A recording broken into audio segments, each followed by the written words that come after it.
one of the last wild regions of Europe. Here, animals thrive that have otherwise long since disappeared.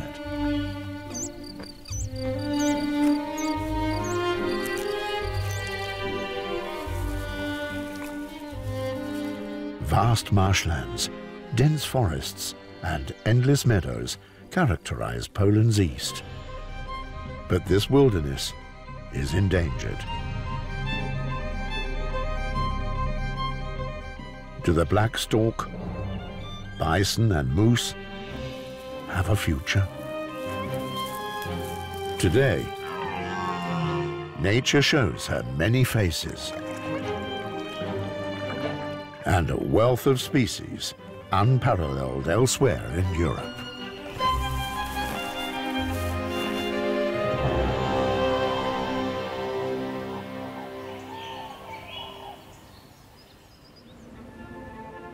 Winter in Białowieża, one of Europe's last primeval forests.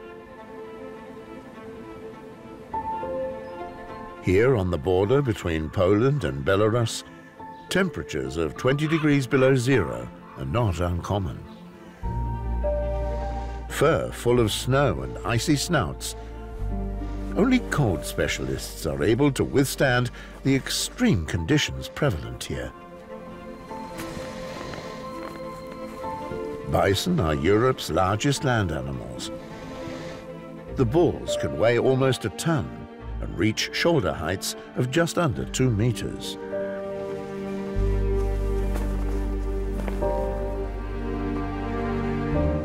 They were once widespread throughout most of Europe.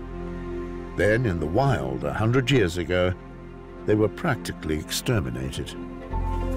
Some of the bison found refuge in Białowieża until they too were poached at the end of World War I. Only a handful of animals in captivity survived. Thanks to an international breeding program, bison were reintroduced to Białowieża. All of the bison living in Europe today descend from just 12 animals. In the winter, smaller groups join forces to form large herds in their search for plants in the open areas beneath a blanket of snow. For the rest of the year, they roam the forests in groups of up to 20 animals.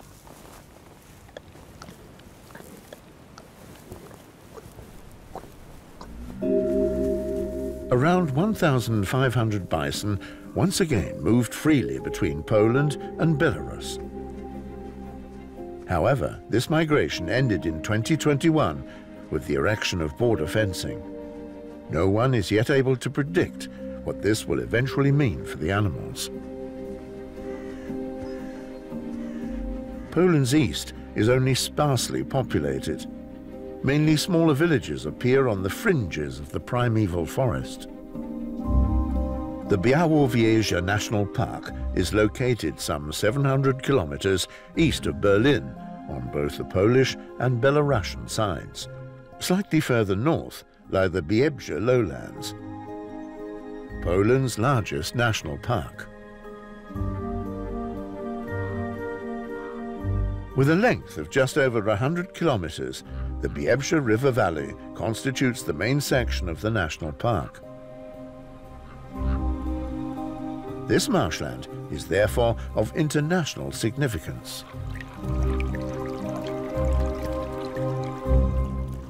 A rare encounter between two very different neighbors.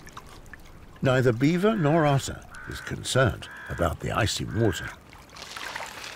Both animals have thick fur that keeps the frosty cold at bay. They are perfectly adapted to their habitat. Additionally, the beaver also applies a secretion to its fur to protect against permanent soaking. Like the bison, beavers and otters have been hunted to the brink of extinction. Today, thanks to strict protection measures, they are now returning to their traditional habitats. In contrast to the clumsy and ponderous beaver, the otter is slimmer, agile and nimble. It covers long distances on a daily basis, both on land and in water.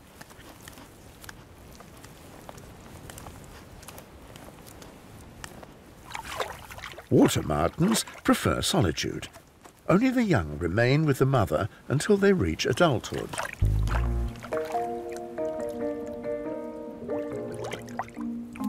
Even at temperatures well below zero, grooming is of great importance. Otters are also very curious and playful.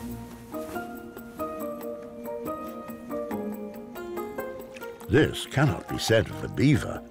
He prefers a spectator role. A stone is suitable for pushing, rolling, and balancing.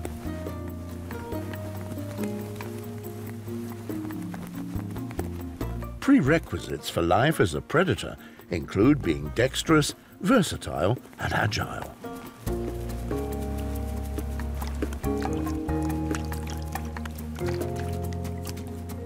The unusual favorite toy is scrupulously guarded and held onto.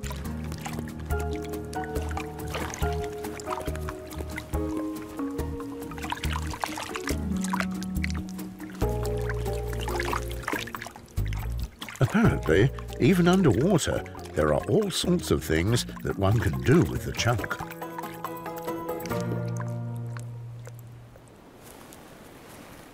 Then take the beaver, who is rarely in a hurry. Ponderously and at a leisurely pace, he grapples his way through the snow.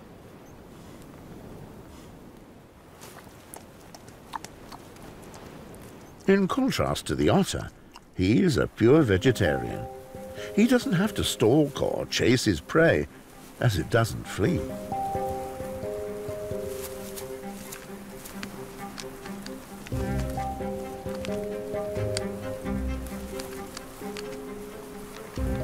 His teeth make short work of wood.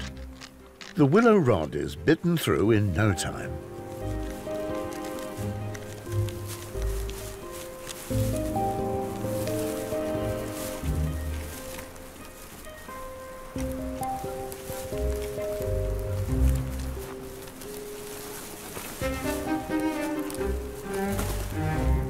Carrying it away is more of a problem.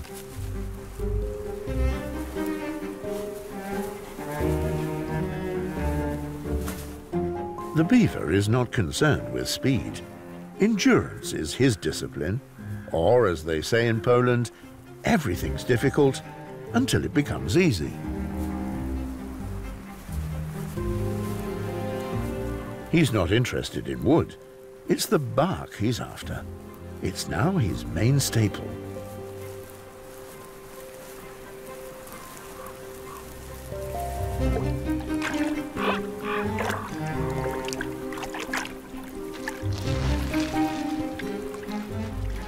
In the winter, beavers build food depots at the entrances to their homes.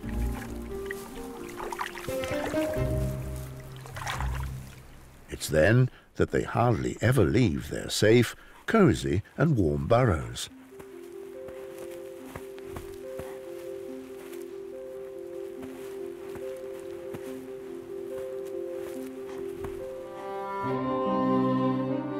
A few weeks later, melting snow and ice have turned the Biebrza into a vast floodplain. A paradise for beavers.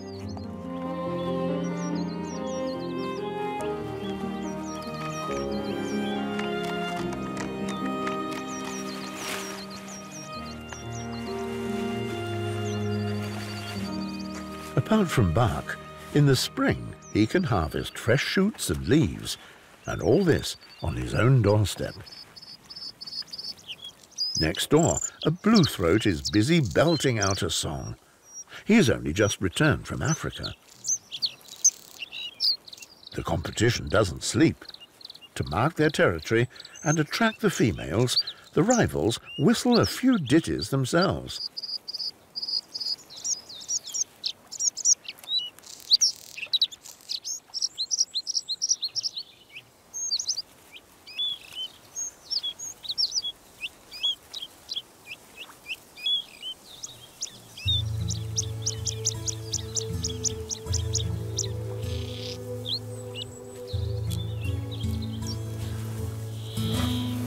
After experiencing a winter of deprivation, the cousins of the American bison fortify themselves with some fresh greens.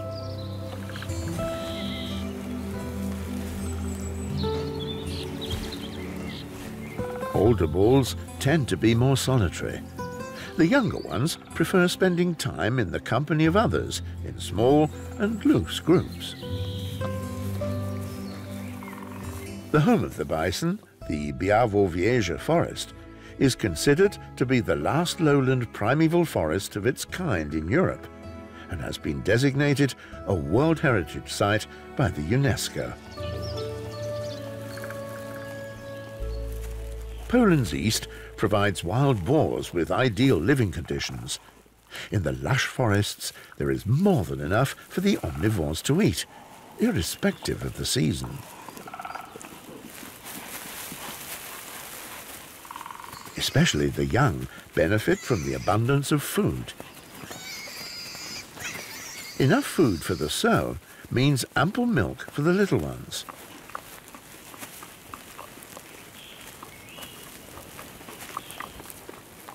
But eventually, the gluttons get on the nerves of even the most patient mother. Now it's time for a good romp. The young are born early in the year. Their striped fur camouflages them perfectly for the first 3 to 4 months of their lives.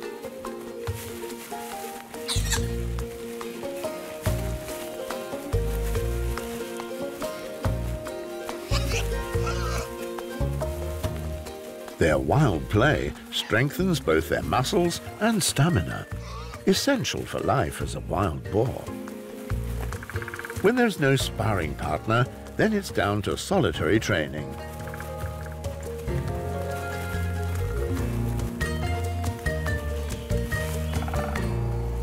Whatever, the sow always keeps a watchful eye on her offspring. After play, tree trunk peeling is next on the agenda. This provides the necessary comfort. This is followed by a cozy nap.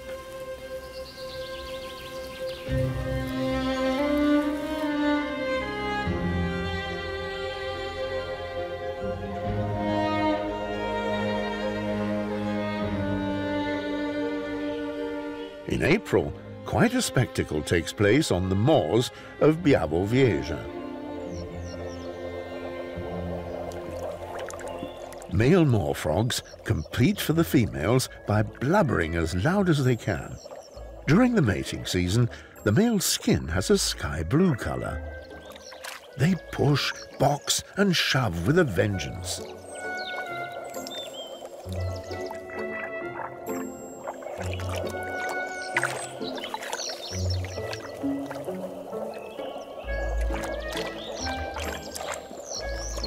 The females have little or no choice. There's no getting past the hormone-charged males.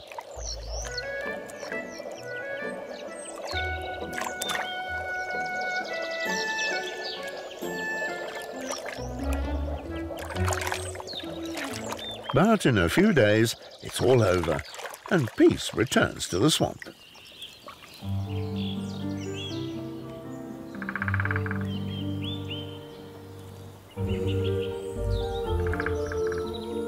As of April, just before the leaf canopy closes, early bloomers begin to cover the primeval forest floor.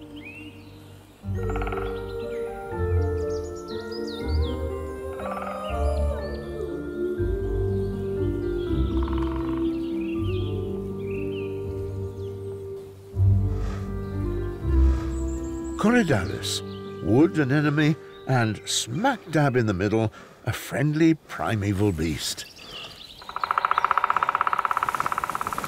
Suddenly, the bison's bull's sleep comes abruptly to an end.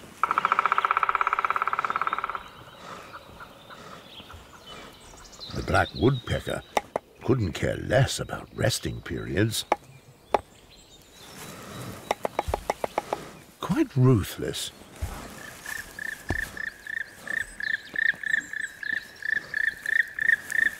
A Apart from the semi-open pastures and clearings, wild cattle prefer mixed forests with dense layers of herbs on which the ruminants like to feed. In the spring, wood anemones are an essential food source for bison. We can thank the insatiable large wild cattle for significantly helping to shape their habitat for the diversity of species. They keep the forests open and characterize the landscape.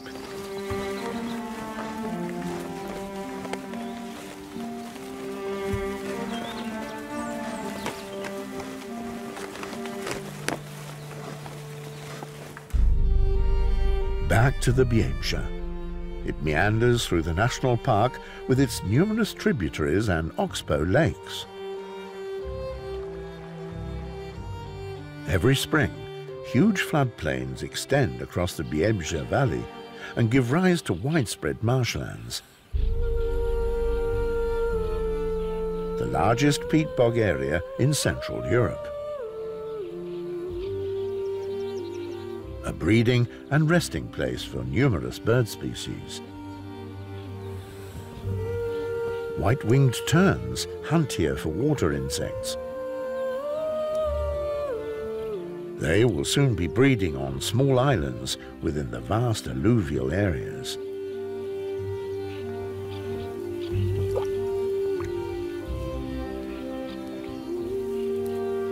The Biebrza lowlands are of great significance to the waterbirds. This is why they have been placed under protection and included in the Ramsar Convention as wetlands of international importance.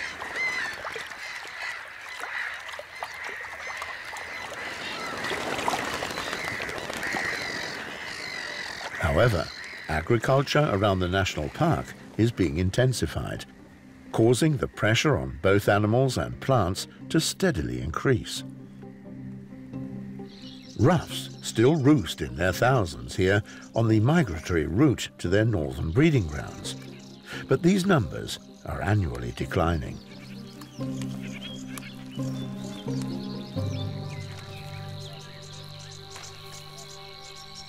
A warm-up for the ensuing competition.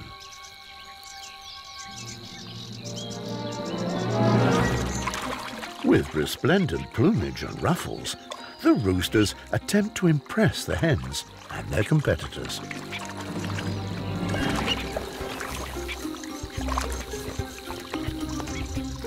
The males hold their tournaments in so-called courtship arenas. Just like many other birds, the ruffs allow the females to decide with whom they would like to get involved with.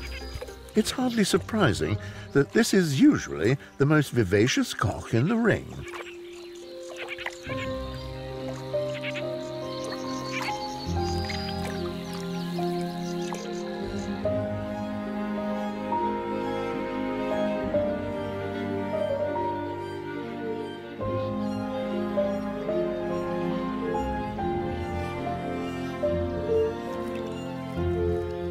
Now, the calls of the fire-bellied toads echo out of the water.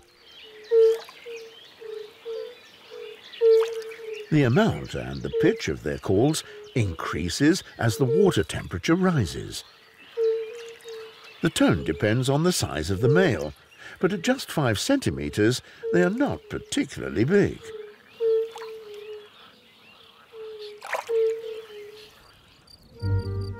Over the centuries, the large swamp forests were converted into peat meadows, especially for haymaking. In the spring, beautiful carpets of flowers develop on the marshes. The species-rich and beautiful meadows are especially invaluable for nature.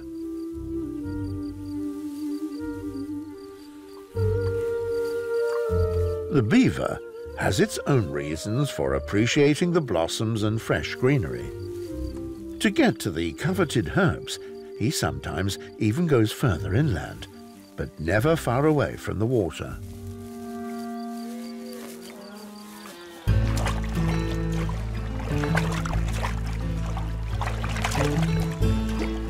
Unlike many other regions of Poland, the Biebrza marshes are still traditionally farmed. Cows graze on open land.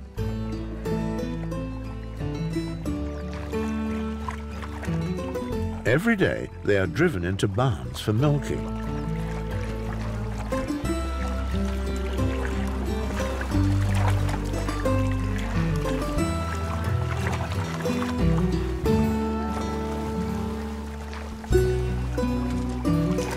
When farming is not too intensive, it can even contribute to nature conservation. Nonetheless, nature should always be given enough space, especially in a national park. Additionally, the floodplains, with their species-rich flora and fauna, make the Biebrza unique in Europe. River dwellers, such as the otter, benefit from the pristine nature of the habitat.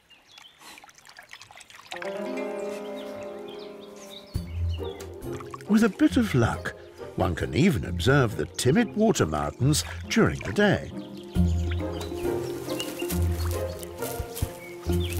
Otters stake out fixed territories.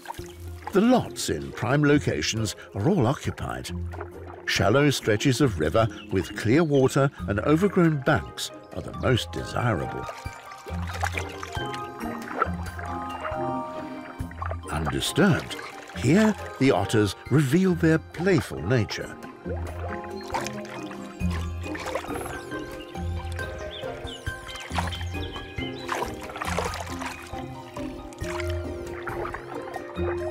Otters propel themselves through the water with incredible elegance and breathtaking speed. They swim almost inaudibly whilst perceiving nearby sounds and smells. To this end, their ears, nose and eyes remain in a line just above the water level. Thanks to the long tactile hairs on their faces, they can even fish in the cloudiest of waters. Very successfully.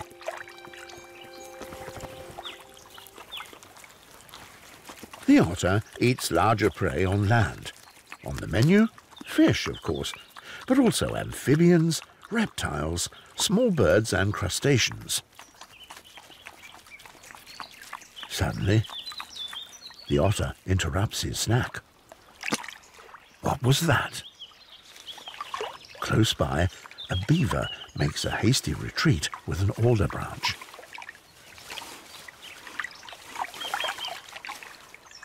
Even the beaver territories are full to capacity. According to the food supply, a family's territory extends from river lengths between 1 to 3 kilometers. The plant-based diet of the rodents is nowhere near as high energy as the animal food of the otters. Therefore, the leisurely beavers spend so much time gnawing, while the by far more agile otters take the same amount of time hunting. The Biebrza floodplains are also the habitat of a very special animal.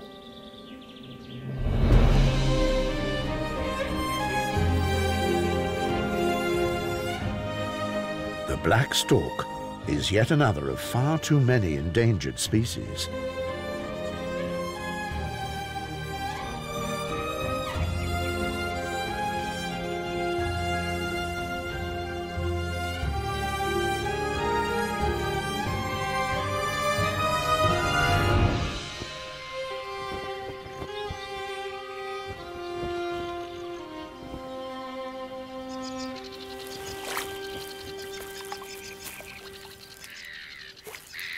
These relatives of the white stork avoid contact with humans and rarely show themselves.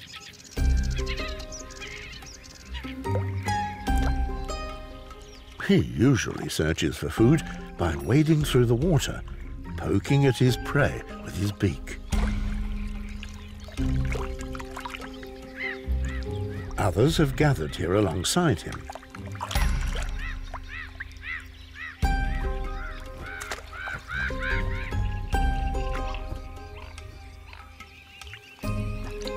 These mute swan chicks are just a few days old.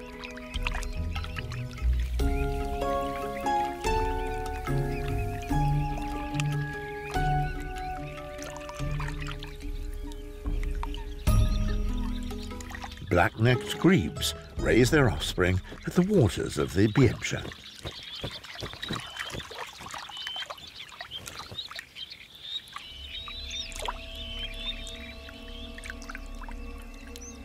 In contrast to the black storks that actively poke at their prey, grey herons are lurking hunters.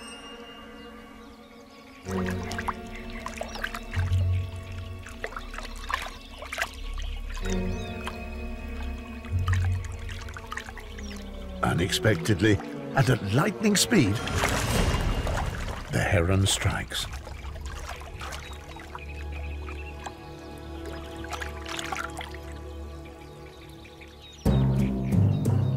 Although more at home in the protective forest, the black stork ventures out onto the open floodplains of the Biebrza.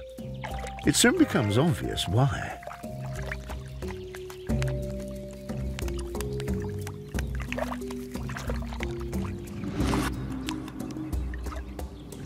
As if there were no tomorrow, he devours a never-ending supply of fish.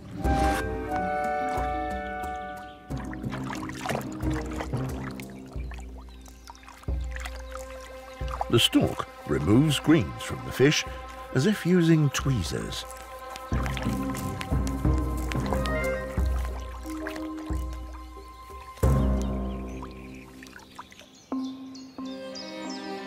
The cultivated land along the Biebrza is still traditionally farmed.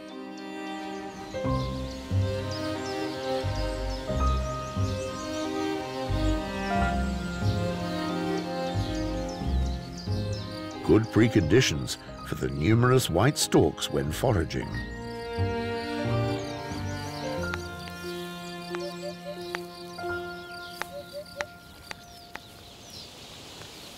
Hoopoes often like to settle close by the villages.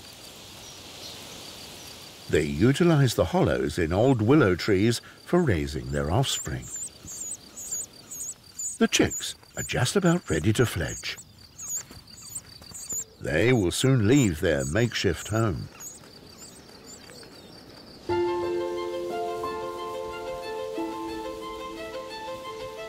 The parents never grow tired of constantly carrying food back to their gluttonous young.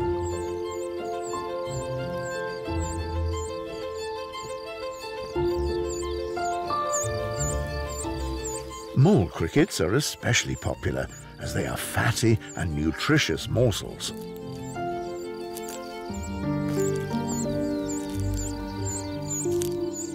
Both hoopoes and the white stork still find enough prey in the species-rich meadows around the Biebrza. Cultivated land and nature don't necessarily have to be in conflict with one another. Where there are traditionally used meadows and pastures, there is also inevitably a wealth of flora and fauna. Hoopoes, white storks and all the others each have a future there.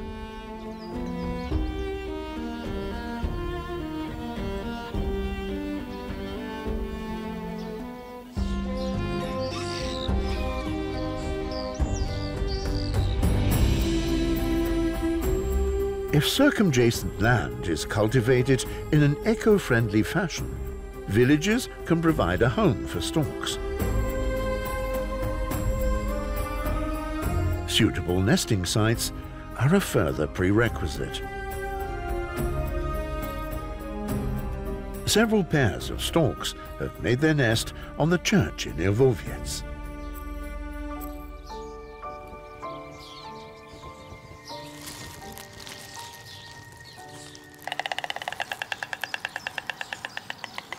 They seem content for now.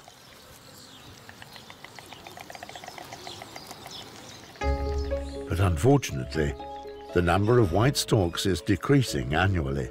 Images such as these have now become rare and could soon become a thing of the past. Poland's east is also undergoing change. Just like the old village structures and economic forms, the animals that have become adapted to them are disappearing here too. Village idyll, yet only for outsiders. Who can blame the residents for wanting more prosperity? The problem is, with modern agriculture and progress, nature will inevitably suffer.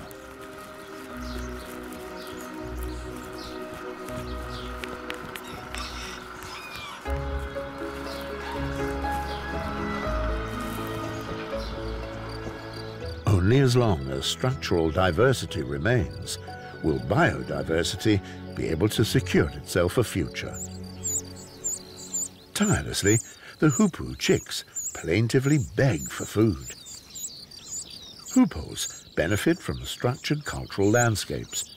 Watched by its partner, the other parent arrives with another mole cricket.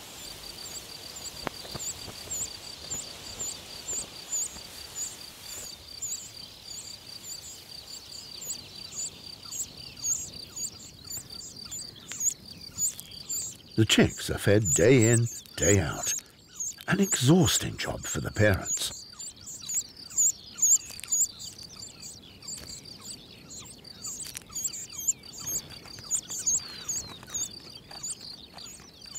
Hoopoes use their long beaks to pick mole crickets and other larger insects out of the ground.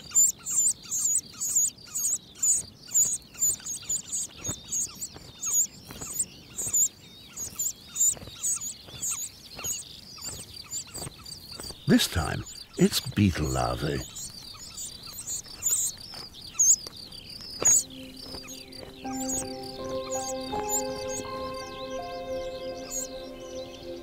Although the primeval forest of Białowieża is one of the last of its kind, a few years ago it faced a major threat. In 2016, the Polish government authorized deforestation in protected areas. This illegal clearing could only be stopped by the intervention of the European Court of Justice. As it stands, wolves and their contemporaries can continue to live here undisturbed. 20 to 40 wolves roam the area around Białowieża. Adult and healthy moose are defensible. They don't come into consideration as prey, but moose calves do.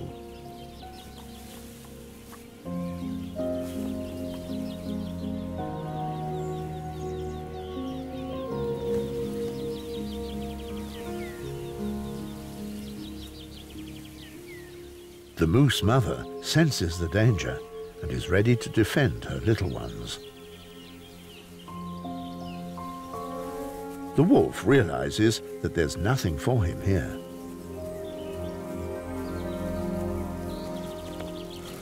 Bison are being eavesdropped in another clearing in the forest.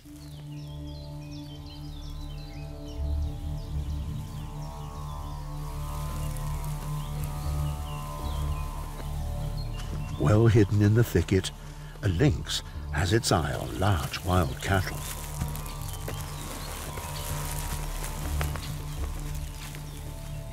Lynx are lurking hunters that wait patiently for prey and then strike from cover. Bison, however, are totally out of their league. And anyway, lynx prefer to stay in their hiding places in the daytime. The neighbors are not keen on crossing each other's path either. Bison, too, react suspiciously regarding the predatory cat.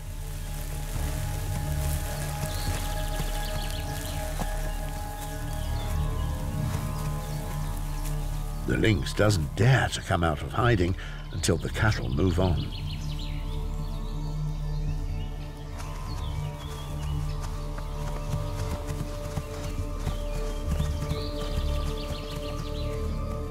An estimated 300 lynx live in Poland. Not a great number yet, but steadily on the increase.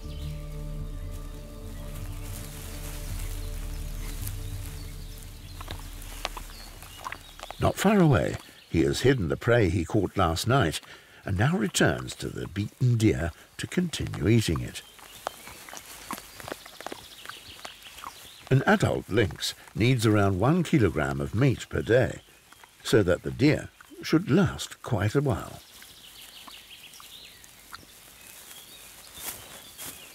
He buries the remains so that no one else finds them.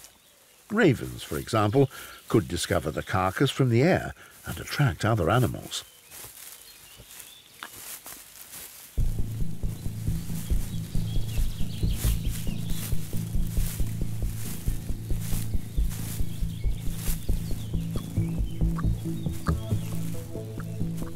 Food competition is not the only problem a lynx has. A loss of habitat is a far greater threat to the timid predatory cats.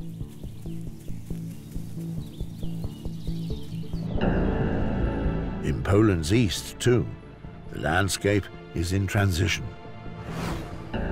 Road construction and the related fragmentation of habitats increasingly characterize the picture. This development, however, has long since been noted in other European countries. Growth and structural expansion are promoted by EU funding. The result? Monocultures and intensive cultivation instead of intact nature. Poland in particular has benefited from joining the EU. Brussels has poured billions into rural areas of the country and turned Poland into the major recipient of this support policy. This doesn't leave much room for Stork and Co.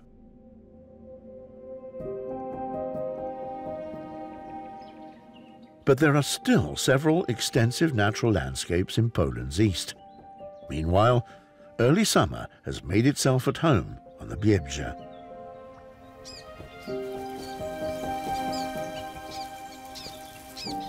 A black tern searches for food in an oxbow lake.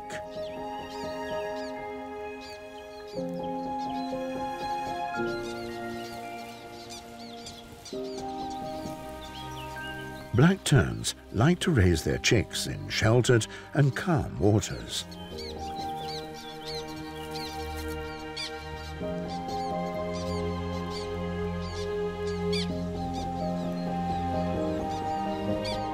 Their offspring plead for food, well camouflaged.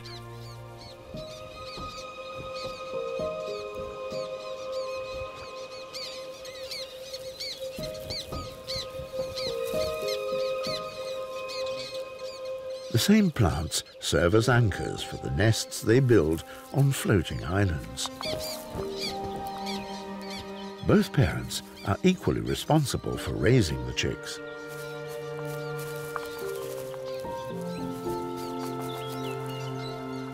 This allows the replaced parent to enjoy some rest and refreshment.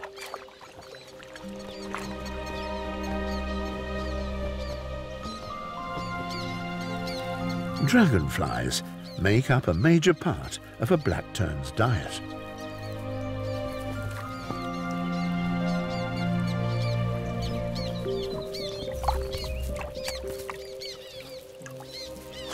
But a fish, on the other hand, is literally a little harder to swallow.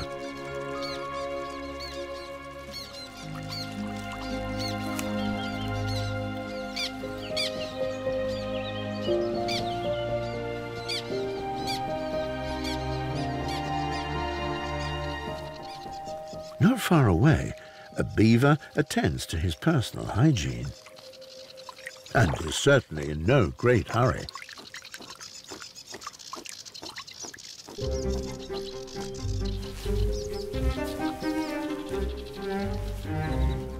The young beaver is by far more interested in the greenery, but he doesn't seem very good at dealing with it.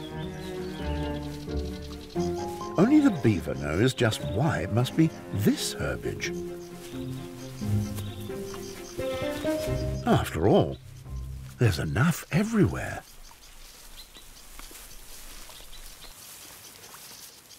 Weighing around 18 kilograms, beavers are Europe's largest rodents.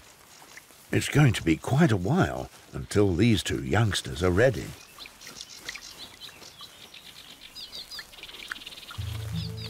For a long time, things were looking disastrous for rodents in Poland. It's a good sign now that their numbers appear to be recovering.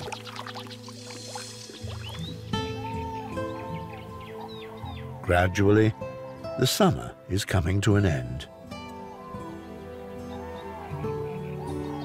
The days are getting shorter and the nights cooler.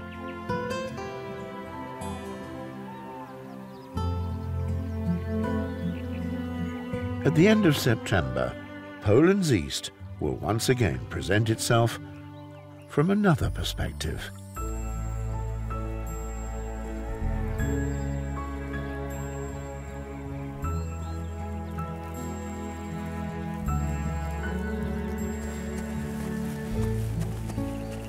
The bison, too, sense the gradual approach of autumn. The critical phase of another forest dweller begins.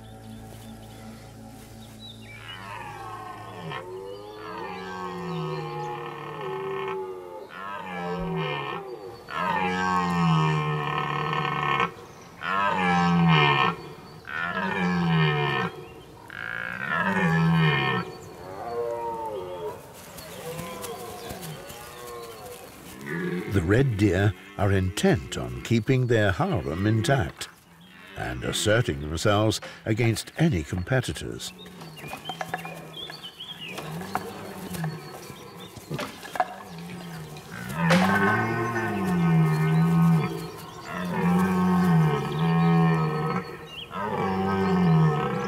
The more powerful the sound, the stronger the stag. Acoustic messages for both hinds and rivals.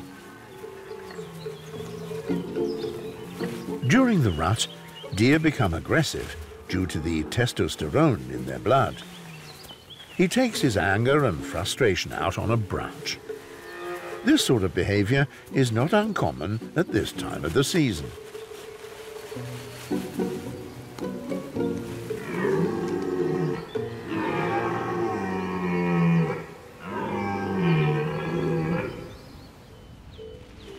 In the marshes lives a true giant.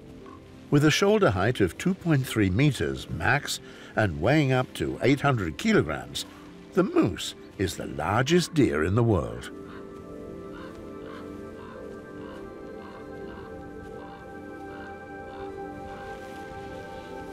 Intensive hunting almost led to the extinction of moose in 19th century Poland. At the end of the Second World War, there were no more than 10 to 15 animals left in the entire country. Strict hunting laws have since been in place, and now we see an increase in the numbers of moose again. When two moose bulls meet during the rutting season, they suspiciously eye one another up. For the most part, threatening gestures prevent bloodshed. Despite being warned, the smaller rival ventures dangerously close. His chances of defeating this bull are around 0.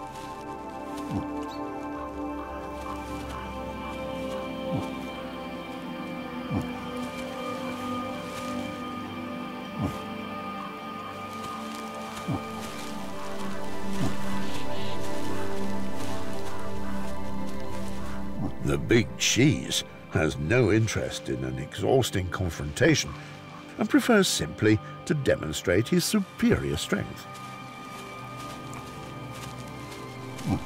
Then he makes a decisive move. That settled it. His smaller opponent grasps the situation and vacates the premises. He is, and remains, the boss.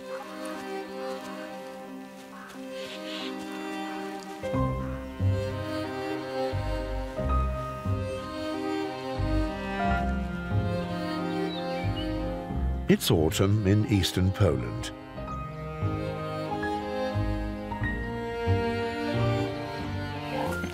Eat as much as possible. Where's the bacon? Acorns are an authentic, concentrated feed. In the so-called fattening years like this one, there are plenty of them to be had.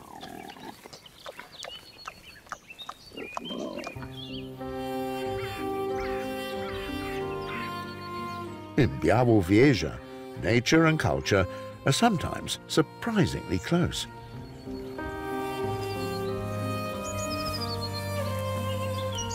Bison are regular guests in most of the villages.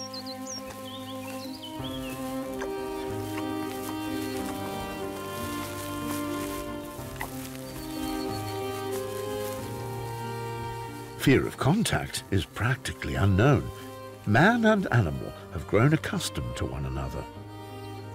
The same doesn't go for other countries.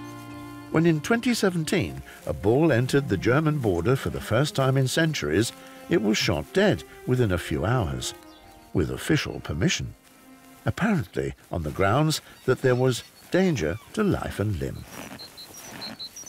The shooting caused outrage and incomprehension throughout the whole of Poland. The animal was well known in West Pomerania for years and was somewhat of a star. No one ever felt threatened, and no incidents have ever occurred.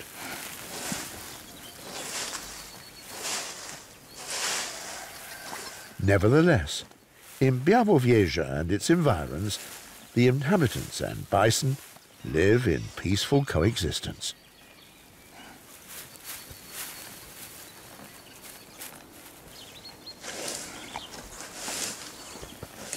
In the worst case, bison could be a danger for traffic, or if they are harried.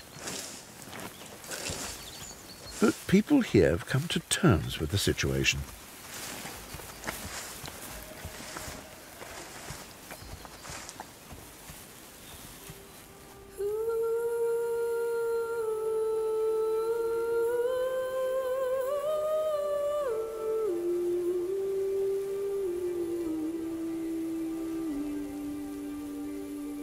Snow falls early in the winter.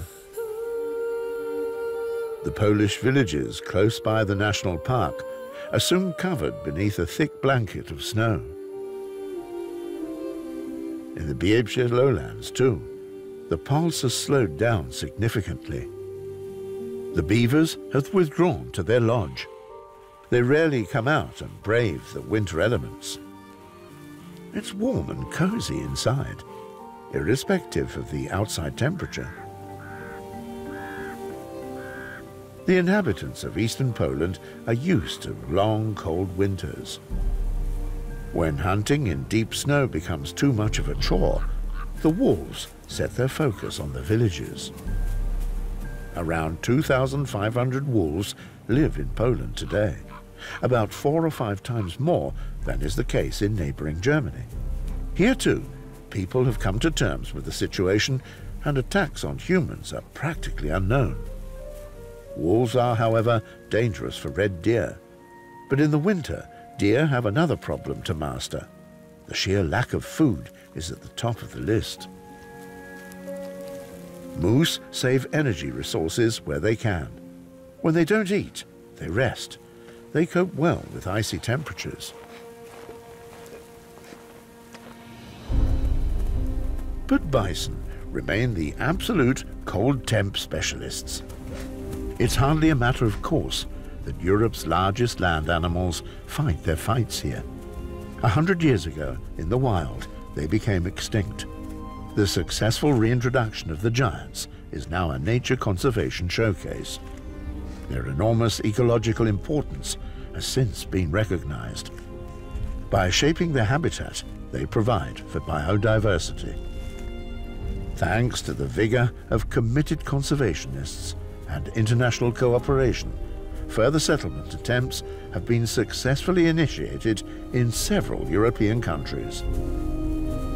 Just how much space we allow them and what the future holds in store for the gentle giants is entirely up to mankind.